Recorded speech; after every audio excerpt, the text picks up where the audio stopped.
You, dear lady, you who live in such a tumultuous epoch, do you not thirst for the drama and emotion of a properly structured tragic play? Of course you don't.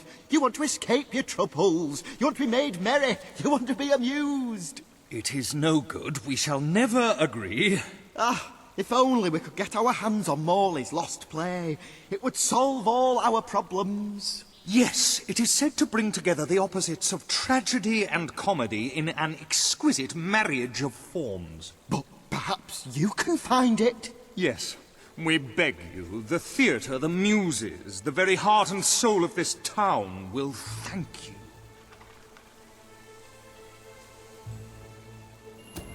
Splendid, splendid! You should know we did commission an elderly detective to search the library for clues as to the play's whereabouts, but he never returned. The man's name is Ransom Locke, and he's rather closer to senility than one would like, truth be told. If you come across this gentleman, he may be able to aid you.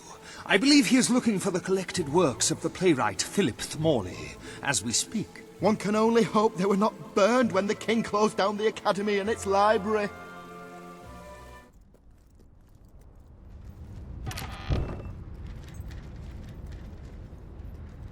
Stay away from this accursed place. Only death and insanity await you.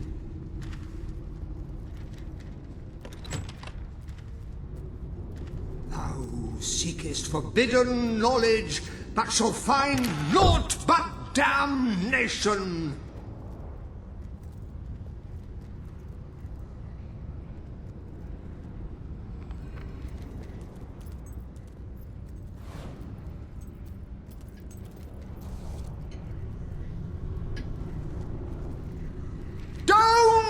Pick it up!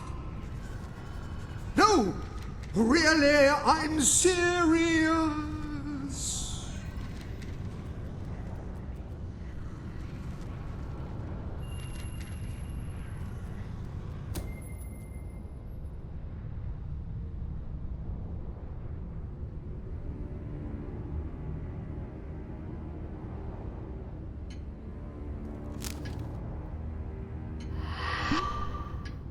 You lot just can't leave well enough alone, can you? Bloody literary tourists, bane of my afterlife.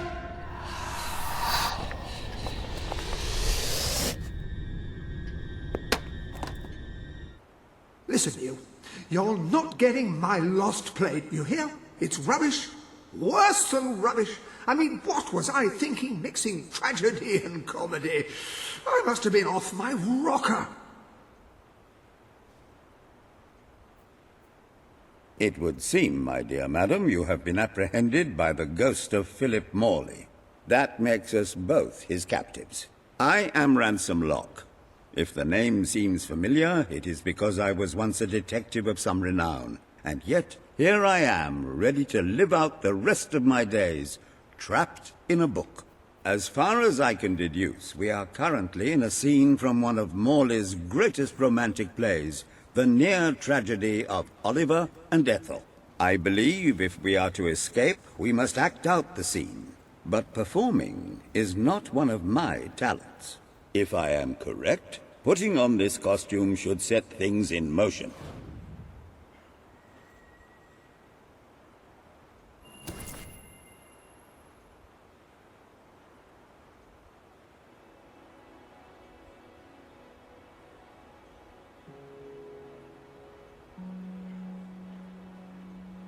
O Ethel, my love, my life, my son, if thou wouldst but give me one sign, one gesture that would speak of your affections, then might I think this grey existence worth living.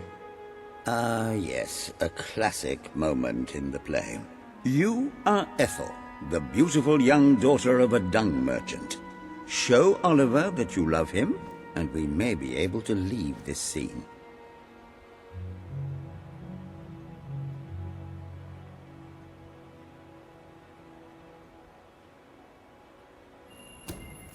My heart is yours, my love.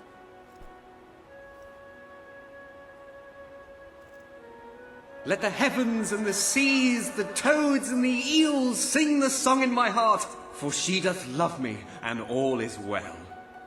We shall meet again in the morrow, my little ferret, and elope into the sunset to live out our days in wondrous joy. A magnificent rendition. Truly, I applaud you. I see you are gifted with remarkable literary cunning, but can you really comprehend the depths of my work? That we shall see. Ah, yes. This is undoubtedly a scene from one of Morley's earlier, funnier plays, Bloodbath at the Royal Court. And this must be your costume. The role of the fool is one filled with tragic depth. It will require a masterful performance.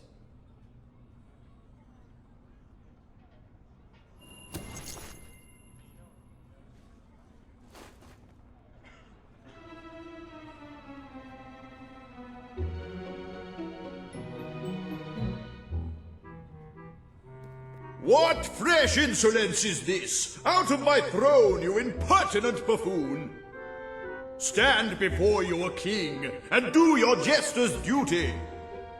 'Tis a troublesome time for this court, and my crown grows heavy. So make me laugh, or I shall have your head.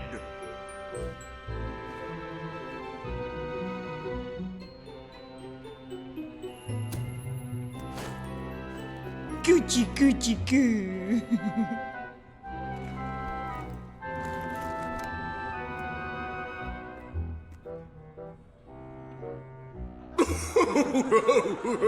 Oh, stop, it's too funny.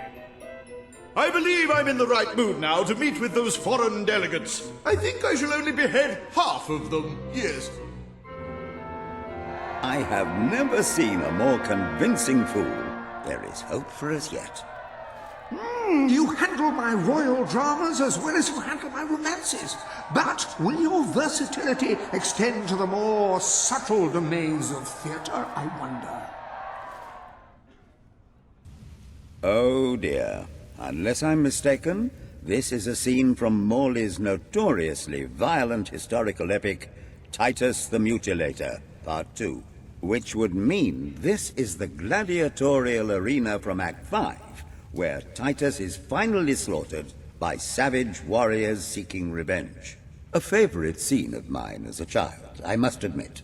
And here is Titus's famous costume. I had some pajamas that looked just like it. Put it on and you will take on the greatest role of your life.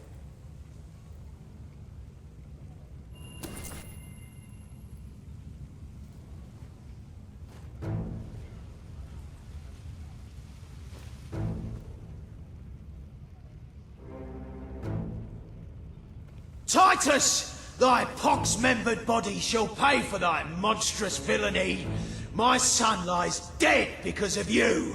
Now shall revenge be mine, cold as your corpse and all the more flavoursome for it.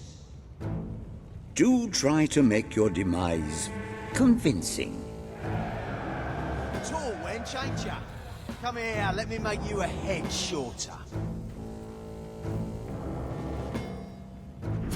You gonna set me on? What a magnificent strike!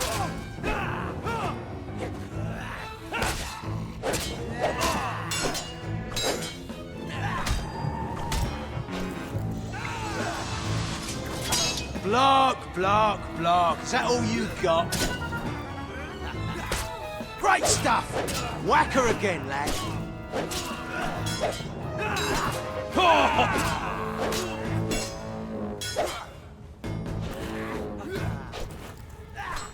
Take that, you vicious devil!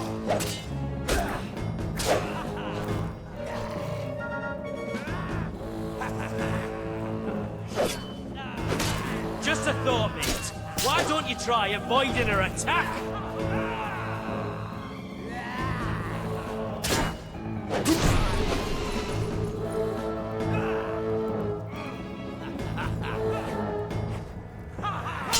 We ain't gonna stand for that parrying nonsense. Just give it up.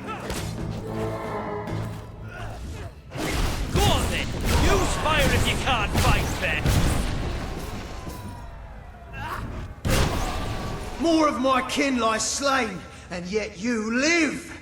You have breathed your last sulphur-scented breath, Titus. Nah, you made a big mistake taking us on. We're gonna kill you.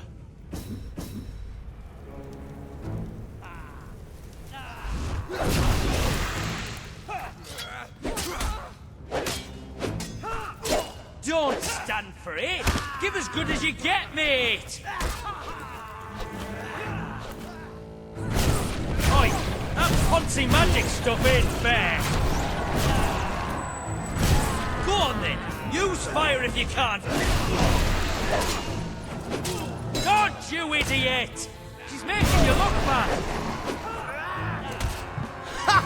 Well done. Wait, I don't want to die.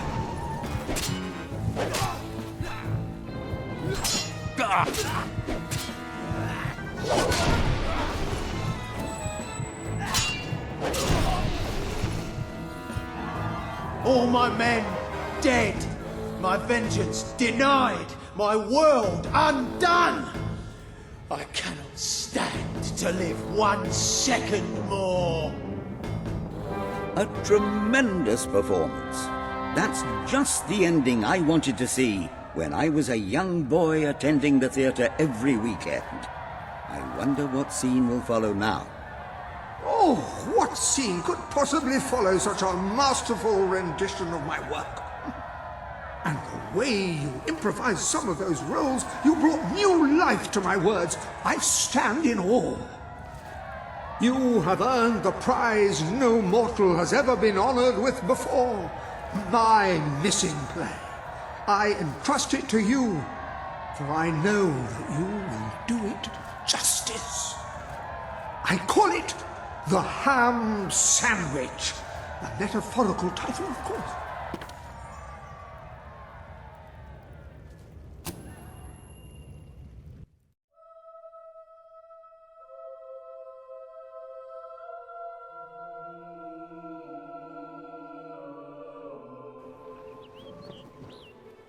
Ah, you have retrieved our aged investigator. Happy day! Have you perchance found... This is no time for perchances, Lambert. The play. Do you have it? We're saved, Lambert. Oh, the joy in my bosom knows no bounds! Thank you 1,000,000 times! Thank you! His head bosom. It's already working. Comedy and tragedy will at last join hands.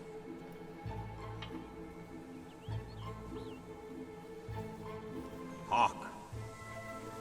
Bear witness to the tragic futility that is man. Oh, how it doth sear my senses to see paradise and yet to be barred. That reminds me of a great joke. A guard, a monk, and a chicken walk into a bar. Unfortunately, the bartender had a mild heart attack that morning, so none of them get served. And yet what purpose doth heartache serve when the infinite dark blanket that is death falls softly upon our still beating corpse? That reminds me of another one. A corpse walks into a bar and says, "Can I have a lemonade?" "Certainly," replies the bartender. "I've never seen a stiff drink." And so endeth our happy sad play, which reminds us we are made of nothing but clay. There's time only for our fool to say, Great big giant bosoms! What the hell was that? Biggest load of old tosh I ever saw. It didn't even make sense. Worst play ever.